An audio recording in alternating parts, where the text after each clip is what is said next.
శ్రీకాకుళం జిల్లా సమాచార లేఖ రచన శాసపు జోగునాయుడు.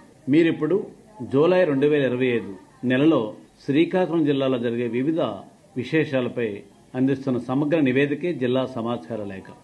రాష్ట్రంలో యుద్ధ ప్రాతిపదికన ఆలయాల పునర్నిర్మాణం చేపడుతున్నట్లు రాష్ట్ర దేవాదాయ ధర్మాదాయ శాఖ మంత్రి ఆనం రామనారాయణ రెడ్డి వెల్లడించారు.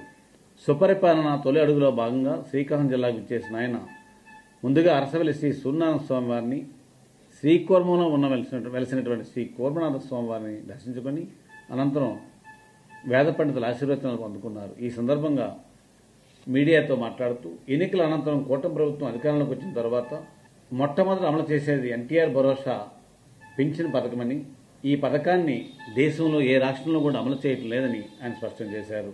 గతంలో గ్యాస్ స్టవ్లు మహిళలకు అందించగా ప్రస్తుతం దీపం పథకం ద్వారా 2 గ్యాస్ సిలిండర్ ఇస్తున్నట్లు పేర్కొన్నారు. తల్లికి వందనం కింద ఒకే ఇంటిలో ఎంతమంది పిల్లలుంటే అంతమందికి చదువుకునే భాగ్యాన్ని కల్పించే ఘనత కూడా తమ ప్రభుత్వం దక్కుతుందన్నారు. స్వాతంత్రం వచ్చిన రోజు ఆగస్టు 15 నుండి మహిళలకు ఉచిత బస్సు ప్రయాణంతో కూడినటువంటి సౌకర్యం కూడా కల్పిస్తున్నామన్నారు. త్వరలోనే అన్నదాత సుఖీభావ పథకం కేంద్ర ప్రభుత్వం నుంచి వచ్చినటువంటి నిధులు కలుపుకొని ప్రతి ఒక్క రైతుకు కూడా 20,000 రూపాయలు అందించనున్నట్లు ఆయన స్పష్టం చేశారు. ఈ ఏడాది రాష్ట్రంలో 9,098 ఆలయాలకు 772 కోట్ల రూపాయలు నిధులు కేటాయించి ఆ నిధులతో ఆలయాల పునర్నిర్మాణం చేపడుతున్నట్లు వివరించారు. రాష్ట్ర వ్యాప్తంగా 5,523 ధూపదీప నైవేద్యాలకు పథకం కింద 10,000 రూపాయలు చొప్పున ఇస్తున్నట్లు చెప్పారు. ఇందుకు గాను 66 కోట్ల రూపాయలు ఖర్చు అవుతున్నట్లు చెప్పారు.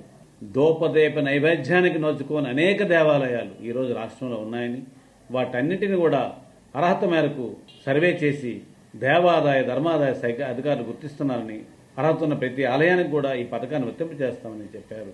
2025 ఖరీఫ్ సీజన్ ప్రారంభం దృష్ట్యా శ్రీకాకుళం జిల్లాలో ముమ్మరంగా వ్యవసాయ పనులు జరుగుతున్నాయి. రైతులకు ఎటువంటి ఇబ్బందులు లేకుండా ఇప్పటికే విత్తనాలు సరఫరా చేశారు.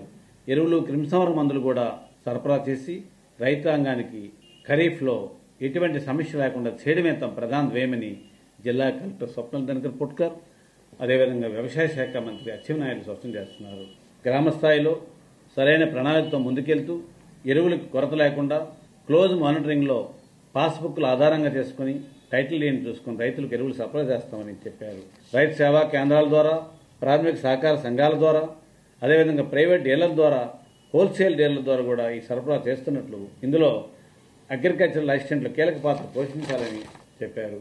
దేశ రక్షణలో సైనికులు ఇచ్చే త్యాగాలు వెలకట్టలేనని, వారి సేవలను దేశం ఎప్పటికీ మరువదని శ్రీకాకుళం జిల్లా కలెక్టర్ స్వప్నల్ దినకర్ పుట్కర్, శాసనసభ్యులు గొండు శంకర్, ఎన్ ఈశ్వరాలు స్పష్టం చేశారు. గత నెల 26న శ్రీకాకుళం నగరంలో మాజీ సైనికుల సంక్షేమ సంఘం ఆధ్వర్యంలో జరిగిన కార్గిల్ విజయ్ దివాస్ సామాజిక సేవా కార్యక్రమంలో భాగంగా మెగా రక్తదాన శిబిరాన్ని వారు ప్రారంభించారు. ఈ సందర్భంగా త్వరలోనే జిల్లా కేంద్రంలో సైనికుల కోసం ప్రత్యేక సైనిక భవనం తయారు చేస్తున్నామని, దీంతో పాటు సైనికులకి, మాజీ సైనికులకు కావాల్సిన అన్ని సౌకర్యాలు కూడా వర్తింపు చేస్తామని చెప్పారు. ముఖ్యంగా దివ్యాంగుల సంక్షేమం దృష్టిలో పెట్టుకుని శ్రీకాకుళం జిల్లాలో సుమారు 10 కోట్ల రూపాయలతో వివిధ పరికరాలు దివ్యాంగులకు సరఫరా చేస్తున్నారు.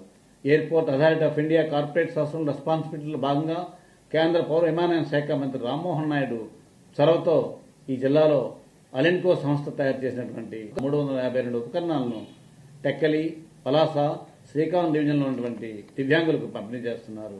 ఇంతవరకు సుమారు 11,000 మంది వికలాంగులు గుర్తించగా అందులో 7,000 పైచిలకు వికలాంగులు పంపిణీ చేశారు. అక్టోబర్ 2వ తేదీ నాటికి శ్రీకాకుళం నగరాన్ని పూర్తిగా ప్లాస్టిక్ రహిత నగరంగా తీర్చిదిద్దేందుకు జిల్లా యంత్రాంగం ప్రత్యేక చర్యలు చేపట్టింది. Andhra Pradesh pollution control board chairman, retired IAS అధికారి డాక్టర్ పి కృష్ణయ్య నేతృత్వంలో ఇటీవల జిల్లాలో ఒక సమీక్ష జరిపి స్వచ్ఛ శ్రీకాకుళం సాధనకి అందరూ కృషి చేయాలని, ఈ నినాదానికి కట్టుబడి ప్రతి ఒక్క ఉద్యోగి, స్వచ్ఛంద సంస్థలు, ప్రజా సంఘాలు, రాజకీయ పార్టీలు ముందుకు రావాలని ఆయన పిలుపునిచ్చారు. శ్రీకాకుళం జిల్లా సమగ్రాభివృద్ధి అందరి బాధ్యతని ఆయన స్పష్టం చేశారు. ఇంతవరకు మీరు శ్రీకాకుళం జిల్లా సమాచార లేఖ ఉన్నారు. రచన శాసపు జోగినాయుడు. వచ్చే నెల ఇదే తారీఖున ఆగస్టు నెల సమాచార లేఖ విందాం.